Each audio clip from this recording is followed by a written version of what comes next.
కష్టాలు పడకూడదని దీపం పథకం ద్వారా ఉచితంగా గ్యాస్ కనెక్షన్ కూడా అందించిన వ్యక్తి మన సిబిఎన్.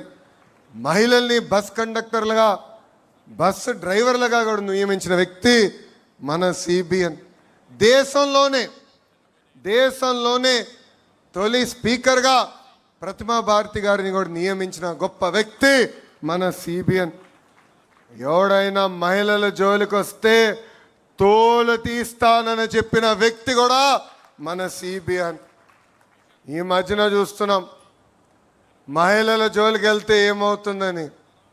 అర్థమైందా రాజా?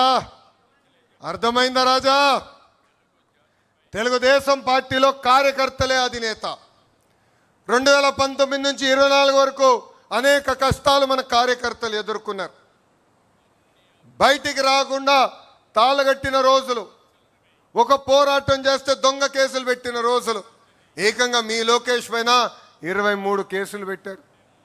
వేదిక మీద నాయకులందరి పైన కేసులు పెట్టారు. కానీ ఆనాడే చెప్పాం, మాట తప్పం మడిమ తిప్పాం, మేము తగ్గేదే లేదని ముందరికి నడిచాం. మనందరం చూసాం, మెడపై కత్తి పెట్టి వాళ్ళ నాయకుడికి జై కొట్టమంటే జై తెలుగుదేశం, జై చంద్రబాబు అని చెప్పి ప్రాణాలు కోల్పోయాడు తోట చంద్ర. ఈరోజు నేను గర్వంగా చెప్తున్నా, తోట చంద్ర కొడుక్కి ప్రభుత్వం ఉద్యోగం ఇచ్చిన ఘనత కూడా మన ఎన్డీఏ ప్రభుత్వాన్ని.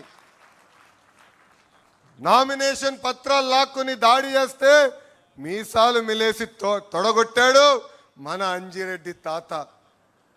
అంతేకాదు, ఏకంగా వైకాపా రౌడీల దాడిలో రక్తం కారుతున్న చివరి ఓటు పడే వరకు ఓటింగ్ బూత్లో నిలబడారు మన మంజుల గారు.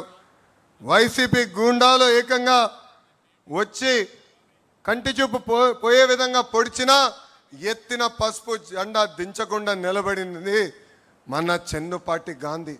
ఇలాంటి నాయకుల్ని మనందరం స్ఫూర్తిగా తీసుకుని తెలుగుదేశం పార్టీని ముందరికి నడిపించాల్సిన బాధ్యత ఉంది. కేసుల కోసం భయపడం, ఏనాడు వెనక తిరిగి మనం చూడలేదు. వేదికమైన అనేక నాయకుల్ని అరెస్ట్ చేశారు. మన అచ్చన్న గారు కానివ్వండి, కొల్లు రవి గారు కానివ్వండి, ఇట్లా అనేక మందిని అరెస్ట్ చేసి జైలుకి పంపించిన మనం ఎప్పుడూ వెనక్కి తగ్గలేదు. అందుకే వై నాట్ 175 అంటే చివరికి టీమ్ 11 మిగిలే పరిస్థితి ప్రజలే ఇచ్చారు. 2024 ఎన్నికల్లో అందరం కలిసికట్టుగా రికార్డులు బద్దలు కొట్టాం. భారతదేశ చరిత్రలో ఎప్పుడు జరిగిన విధంగా 94% స్థానాలు మనం కైవసం చేసుకున్నాం. 175 నియోజకవర్గాలు 164 స్థానాలు ఎన్డీఏ సొంతం చేసుకుంది. శ్రీకాకుళంలో 10 out of 10, విజయనగరంలో 9 out of 9, తూర్పుగోదావరి జిల్లాలో 19 out of 19,